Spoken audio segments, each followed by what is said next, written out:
আমি আমার আব্বারে যাই বলতেছি তুই আমারে জোর করে রুমের মধ্যে নিয়ে করছিস। যত দিন যাচ্ছে বাংলা নাটকের গুণগত মান ততই বৃদ্ধি পাচ্ছে।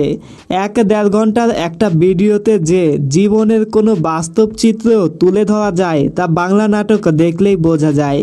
প্রিয় দর্শক, আজকের এই ভিডিওতে আমরা জানাবো এমনই 5টি নাটক যে নাটকগুলো দর্শকের ব্যাপক প্রশংসা কুড়াচ্ছে। বাংলা নাটকের সকল আপডেট পাওয়ার জন্য চ্যানেলটি সাবস্ক্রাইব করে রাখুন। 2 দিন আগে ফিরার খাইতে হ্যাঁ দাঁত গজাচ্ছে নতুন নতুন, এখনই রাস্তার ব্যাপারের মতো ফসফস। নাম্বার 5, মেঘবালিকা। অপূর্ব নিহা জুটির অনেক সুন্দর একটা নাটক। পরিচালক জাকারিয়া শৌখিনের বানানো এই নাটকটা মন্দুয়ারি নাটকের মতো আবারও দর্শকের প্রশংসায় ভাসছে। নাটকে নিহার হাসিটা দেখে আপনি তার প্রেমে পড়ে যাবেন। সুন্দর একটা নাটক, চাইলে দেখতে পারেন। নাম্বার 4, বাজি। মুশফিকার ফারহান এবং কেয়া পায়েল জুটির এ বছরে সেরা একটা রোমান্টিক ইমোশনাল নাটক বাজি। নাটকটিতে আপনি অ্যাকশন, রোমান্টিক এবং ইমোশনাল সব কিছু অনুভব করতে পারবেন। যারা এখনও নাটকটা দেখেননি তাদের বলবো হাতে সময় থাকলে নাটকটি দেখে নেবেন, আশা করি ভালো লাগবে। মধু খয়ে উড়াল দিবা তুমি। চল চল এক্ষুনি চল। নাম্বার 3, বউয়ের বিয়ে।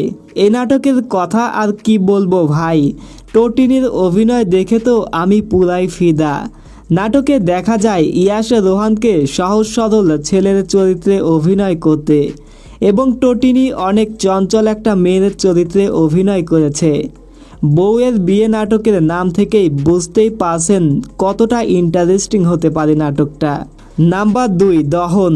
এই নাটকটিতে সমাজে ঘটে চলা এক চরম বাস্তবতাকে তুলে ধরা হয়েছে। নাটকে ফারহান আয়শা খানের অভিনয় অনেক সুন্দর ছিল।